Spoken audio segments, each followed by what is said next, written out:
let's go to this camping area. Uruniemi camping, Tervetuloa. Haggard pag nabong? Okay. We decided to spend a night here in a camping area. Quiet ka muna. Yan, this beautiful area. Oh, ayan oh.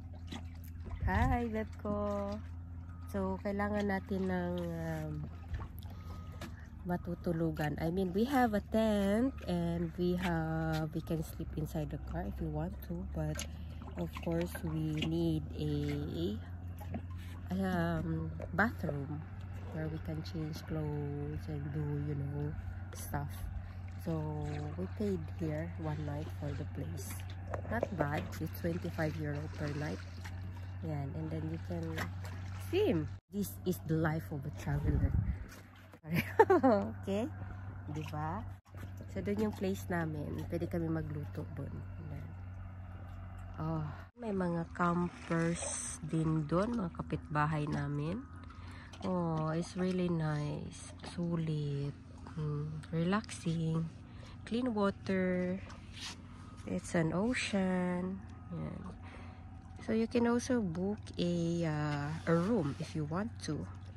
Yan. Yun sa kanila dun. Ayan, may camping. At least we experience this kind of traveling mode. Yan, may mga campers van. They have also different rooms. Yan. And some have their own caravans. Ayun. So, ipupwesto lang nila. And then, they have some stuff. Kami dun kami. This area. It's fine. Interesting. Another experience. Ayan. It's beautiful. There's an ocean. Okay. Ito pong ang aming land area. Dito po kami magtatayo ng aming mansyon. Okay. They have also kitchen here. So we are basically paying for the kitchen and toilet. So they have here. And nakahugas na po tayo ng plato. And meron din silang a little bit of gas stove. And so you can also eat here. They have bathroom here and there is extra bathroom outside. Yeah, it's nice place and it's hot weather. Yeah, there are lots of campers. It's fun. Kika na? All right. And let's go and take a shower. Ligo na. Maka-change clothes. Napakadami na po ng caravan. And everyone, I think they are sleeping. And as you can see, the sun is still, guess what? The sun is shining? No. The sun is still setting. But the question is it really setting? And it's already 1 in the morning. So wala po akong relo dito. But yeah, for real, it's 1 in the morning. Well, anyway, we are in Lapland. Oh, this is the place that there's no darkness during summer. It's getting cold even it's summer. Nasa taas na po tayo ng mapa ng world.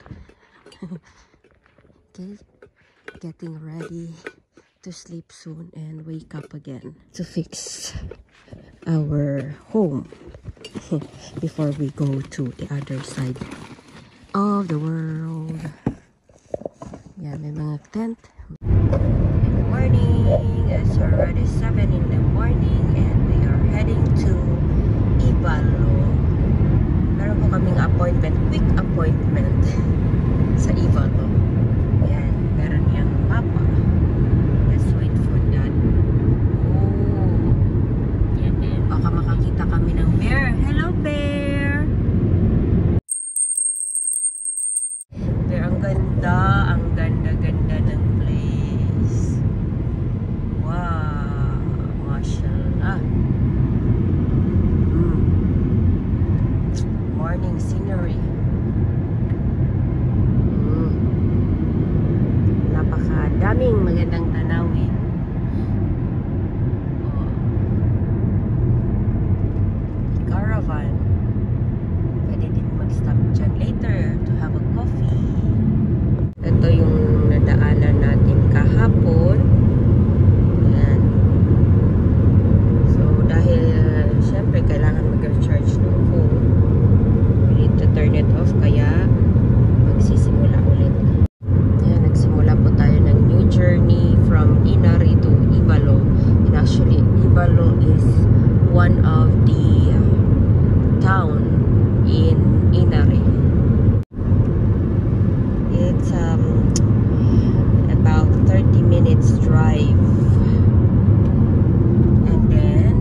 We sure we are in Ivalo na?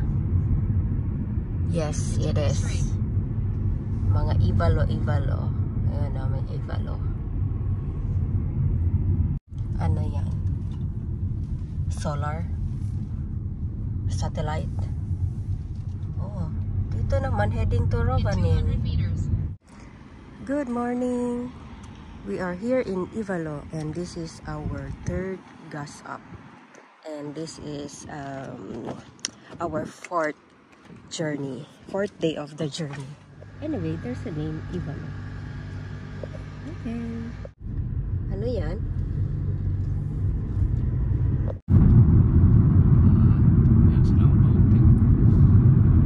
Oh, beautiful! Man!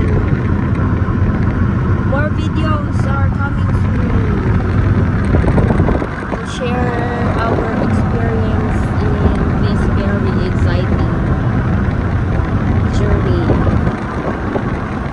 Galing sa Helsinki to the top of Finland.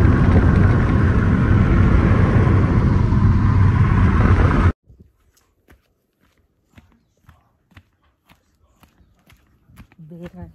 Picture muna tayo saglit. Sabi ba ito as bear, no? Oh, scary.